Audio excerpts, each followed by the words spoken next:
ఈ ఫుల్ గోడను చూస్తే రామాయణం స్టోరీ అంతా ఉంది.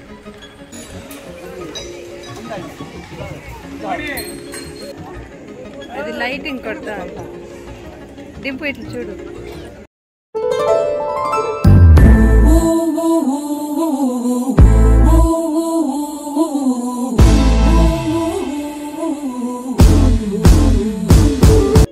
హలో నమస్తే అండి. ఇప్పుడు మీ మొబైల్లోకి ఎంట్రీ వచ్చేసింది మన డింపుల్ శ్రీ వ్లాగ్స్. ఇక డింపుల్ శ్రీ వచ్చిందంటే మనకు fun, frustration, entertainment, travelling, full time pass guaranteed. So ఇప్పుడు మనం ట్రిప్ వ్లాగ్లో అయితే ఉన్నాను. ఈ చిన్న జర్నీతో మీకు స్మైల్ తెప్పిస్తానని అయితే ప్రామిస్ చేశాను. సో ఆ స్మైల్ని కూడా చూపిస్తూ, సీనరీస్ చూపిస్తూ మీకు ఫుల్ ఎంటర్టైన్మెంట్ ఇస్తాను. ఇది part 2 vlog of cooking. So part 1 వ్లాగ్లో అయితే మనం ఏం చూసాము, సో సీనరీస్ అయితే చూసాము, ఫొటోస్ దిగాము, స్లో మోషన్స్ తీసుకున్నాము. సో అక్కడ నుండి డైరెక్ట్గా మనం ధర్మస్థలకి అయితే రీచ్ అయిపోతాము.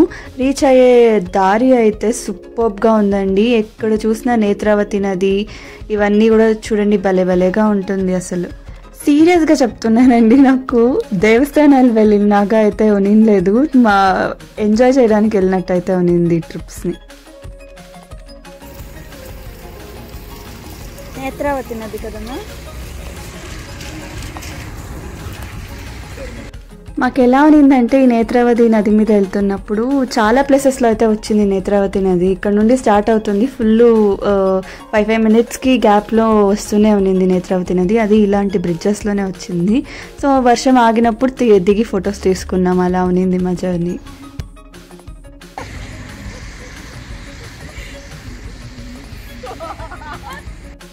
ఆ క్లిప్పింగ్లో ఎందుకు నవ్వుకుంటున్నామో గుర్తు రావట్లేదు.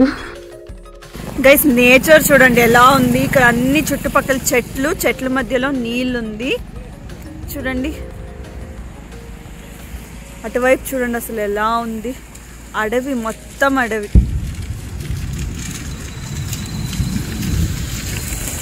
అండ్ అక్కడ ఉంది చూడండి, వెల్కమ్ టు ధర్మస్థల అనే హోర్డింగ్. సో ధర్మస్థలకైతే వచ్చేసాము. ధర్మస్థల దగ్గర ఈ బ్రిడ్జ్ కూడా ఉంది. ఇది ధర్మస్థల టెంపుల్ ఉండే చోటు.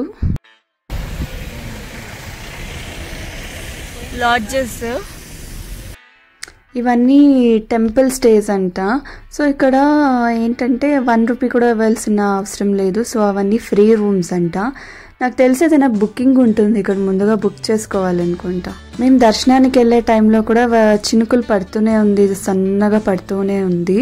మీరు వీడియోలో కూడా అక్కడక్కడ గమనించవచ్చు. రోడ్లంతా చూడండి ఎంత తేవగా ఉంది. వెనకాల కార్ పార్కింగ్ అయితే ఉంది. సో అక్కడ నుండి నేను ఏం చేశాను, అన్ని కెమెరా పెట్టుకొని అంతా మొత్తం రికార్డ్ చేసుకున్నా, అంగళ్ళు అంతా. సో ఇంకేం దిగేసి అక్కడ టెంపుల్ కనిపిస్తుంది చూడండి, అదే టెంపుల్. సో దర్శనాన్ని కూడా చాలా చాలా బాగా జరిగింది మాకు దర్శనము. మొత్తం మీకు దర్శనం నేను ఎంత రికార్డ్ అయితే చేయగలను అంత రికార్డ్ అయితే చేస్తాను, చూపిస్తాను మీకు. ఎంటర్ అవ్వగానే ఇలా ఒక క్యూ దర్శనం అయితే ఉంటుంది. ఈ క్యూ దర్శనం దగ్గర కొంచెం లైట్గా స్టెప్స్ ఎక్కాక కొంచెం చెక్కింగ్ ఉన్నింది, అందుకే నేను అక్కడ రికార్డ్ చేయలేదు. నేనుగా ఇంకా అక్కడ నుండి లోపలికి వచ్చి ఇక్కడ నుండి రికార్డ్ చేస్తున్నా. సో ఏది వీలైతే అది రికార్డ్ చేస్తున్నా. సో ఈ క్యూ దాటంగానే మనకు అక్కడ ప్రసాదాలకి టికెట్లు అయితే తీసుకోవచ్చు ఇక్కడ. సో అక్కడ నుంచి బయటకు వచ్చినాను ఇప్పుడే. ఆ క్యూ కౌంటర్ నుంచి ప్రసాదంలంతా తీసుకునేది ఏమైనా ఉంటే అది తీసుకొని నేరుగా ఇలా వచ్చేయచ్చు. అక్కడ శ్రీ సంధ్య క్యూ కాంప్లెక్స్ అనేది ఒకటి ఉంది. సో అక్కడికే వెళ్తున్నాము. దూరం నుంచి తీసాను, ఇప్పుడు దగ్గరికి అయితే వచ్చేసాము క్యూ కాంప్లెక్స్ దగ్గరికి. సో క్యూ కాంప్లెక్స్ దగ్గరికి అయితే రీచ్ అయిపోయాం. అక్కడ నాకు తెలిసి క్యూ కాంప్లెక్స్ ఏదో చేంజ్ అయ్యేలాగా ఉంది. నెక్స్ట్ ఇంకొక క్యూ కాంప్లెక్స్లోకి వెళ్తున్నాం అనుకుంటా.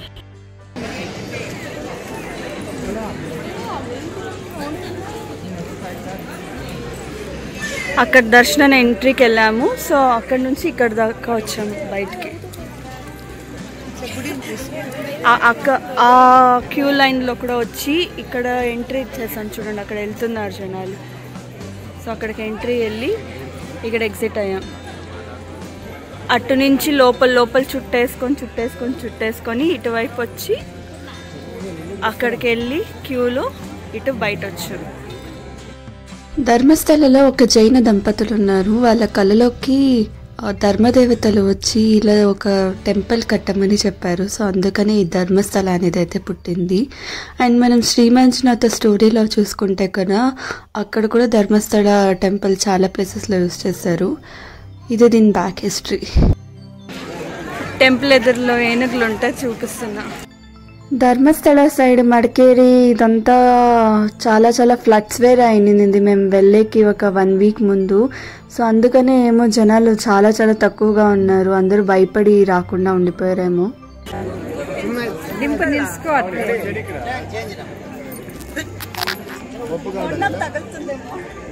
అది లైటింగ్ కొడతా డింపు ఇట్లా చూడు.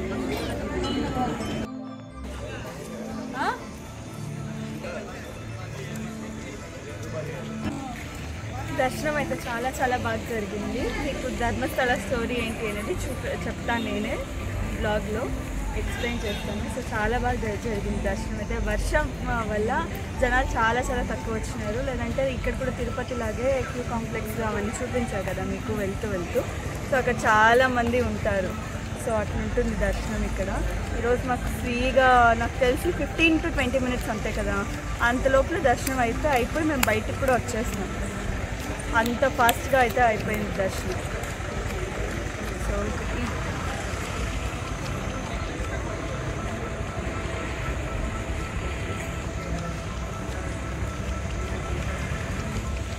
యాక్చువల్లీ రూమ్కి వెళ్ళి డ్రెస్ చేంజ్ చేసుకొని వెళ్ళాలి అనుకున్నాము. కానీ ఈరోజు జరిగిన ప్రయాణంలో అట్లే ఈ డ్రెస్లోనే వెళ్ళిపోయి దర్శనం చేసుకొని వచ్చేసినాము.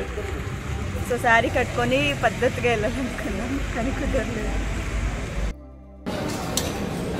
నేను మసాలా దోశతో ఆర్డర్ చేసుకున్నాను నైట్ భోజనాలు. సో ఒక సెట్ దోశ అండ్ ఒక రైస్ పాత్. ఇది హోటల్ అయోధ్య అనేది. సో మనకి ధర్మస్థల దగ్గరలోనే, బస్ స్టాండ్ దగ్గరలోనే ఉంటుంది ఇదంతా హోటల్. బస్ స్టాండ్ నుంచి కొంచెం డౌన్ ఉంది ఒకటి, అక్కడికి వస్తే మనకి హోటల్ ఫస్టే ఈ హోటల్ దొరుకుతుంది.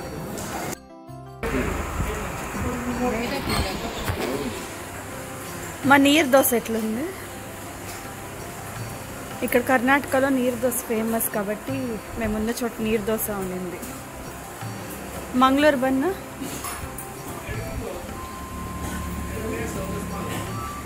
సో తను నీరు దోశ, నేను ఒక్కదాన్ని ఇడ్లీ తీసుకున్నాను. ధర్మస్థలలో రామక్షేత్ర అనే ప్లేస్కి వచ్చినాము. ఇప్పుడు ఇక్కడ ఏం స్పెషల్ మనకు తెలియదు, తెలుసుకుందాం ఎవరినైనా అడిగి. ఇదే రామక్షేత్రం. బిల్డింగ్ అయితే చూడండి బయట నుంచి అసలు చాలా బాగా కనిపించింది. అందుకోసమే దిగి వెళ్దామని చెప్పి వచ్చినాము. సో దీని హిస్టరీ ఏంటి అనేది మనకు తెలియదు, చూద్దాం ఇలా.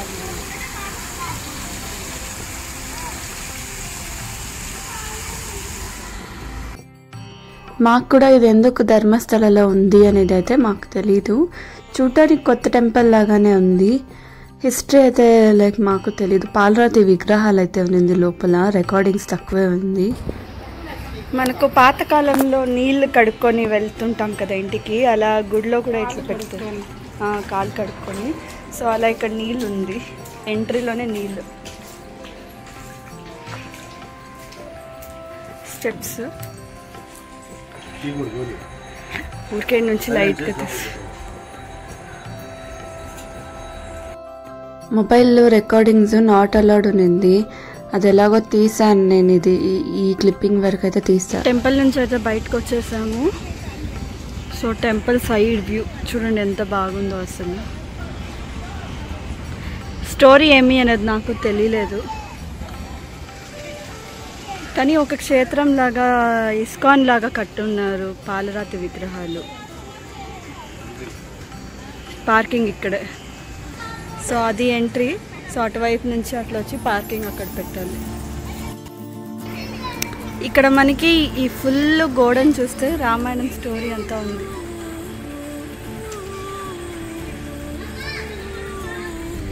సో ఇటువైపు యాజ్ యూజువల్ గ్లాస్. మెట్లు ఎక్కాం కదా అక్కడ, ఆ సైడ్ ఫుల్ గ్లాస్.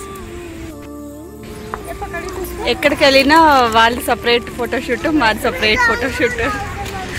అది కంపల్షన్ అయిపోయింది.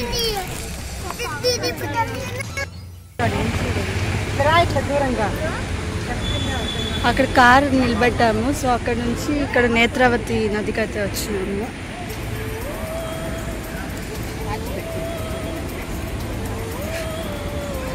సౌండ్ ఇక్కడికి వస్తుంది చూడండి.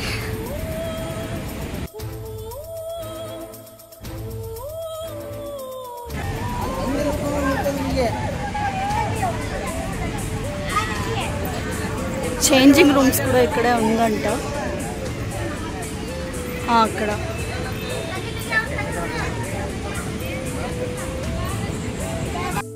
అక్కడ ఒక పెద్ద రాయి ఉంది. దాని మీద నుంచి అయితే నీళ్ళు ఫ్లో అయి వస్తుంది. చూడండి ఎంత ఫాస్ట్గా ఫ్లో అవుతుందో అసలు.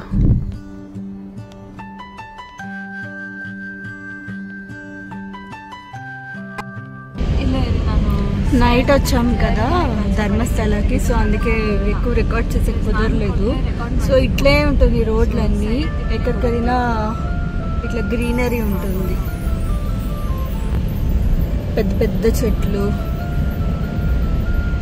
ఇక్కడ చూడండి చెట్లు కూడా అల్లుకొనేసిండే ఇలా ఉంటాయి. సో ధర్మస్థలకి నైట్ వచ్చాము కదా, పగటి పూట కూడా చూసి వెళ్దామని ఇక్కడే స్టే చేసాం కదా. సో జనాలు తక్కువ ఉన్నారని చెప్పి ఒక రౌండ్ వేసేద్దామని చెప్పి వచ్చాము.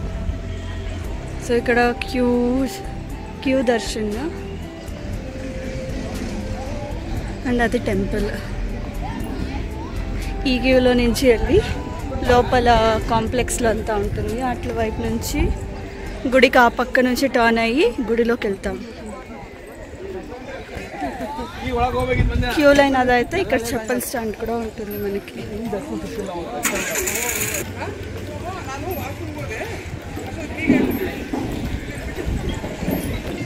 ఇది నైట్ సరిగా కనిపించలేదు. ప్రవచన మంటపాలంట తిరుమల లాగా. ఇక్కడ కూడా ఒక మంటపం పెట్టి ప్రవచనాలు చెప్తారేమో. ధర్మస్థలకి ఇదే ఫస్ట్ టైం కాదు. వ్లాగ్స్ అంతా యూట్యూబ్ అంతా స్టార్ట్ చేసినప్పటి నుంచి ఇదే ఫస్ట్ టైం. ఇంతకు ముందు కూడా వచ్చాము చాలా రోజుల కిందట. చాలా రోజులు కాదు, సంవత్సరాల కిందటే వచ్చాము. సో ఇది టెంపుల్. సో ఇక్కడ లోపల మంజునాథ స్వామి కనిపిస్తారు ఇక్కడ నుంచినే, కానీ అక్కడ జనాలు అడ్డంగా ఉన్నారు.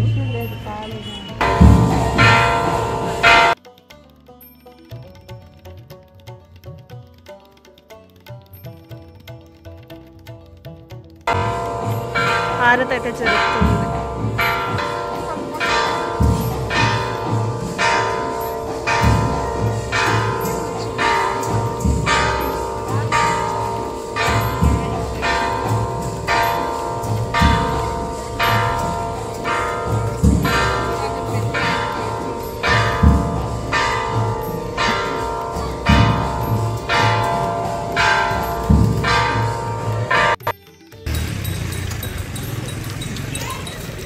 ధర్మస్థల నుండి సౌతడక అనే టెంపుల్ చాలా దగ్గరగా ఉంటుంది.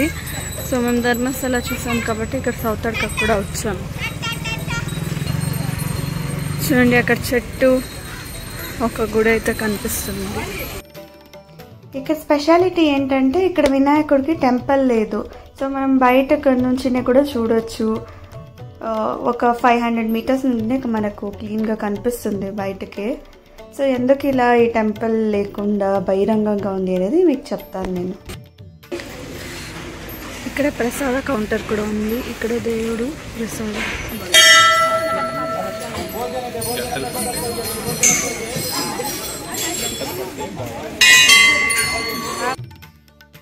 ఇక్కడి వినాయకుడు చదువుకోవడానికి చాలా చాలా స్పెషల్ అంట. స్కూల్ పిల్లలు కానీ కాలేజ్ పిల్లలు కానీ చదువు గురించి ఏమైనా కోరుకుంటే అవన్నీ జరుగుతాయంట ఇక్కడ. పురాణాల ప్రకారం ఇక్కడ గణపతిని ఒక రాజు పూజించేవాడు. శత్రువులు వచ్చి ఆ గణపతిని ధ్వంసం చేస్తారు. ఆ టైంలో గో సంరక్షకులు ఆ విగ్రహాన్ని తీసుకొని దోసకాలు పెరిగే చోట ప్రతిష్ఠించారు. ఇంకా ఎగ్జిట్ అలా వచ్చి ఇలా వచ్చేయచ్చు. ఈ హారతిని అయితే వినేయండి ఫ్రెండ్స్. సౌండ్స్ ఎలా ఉంటాయో మీకు చూపిస్తాను హారతి ఇచ్చేటప్పుడు.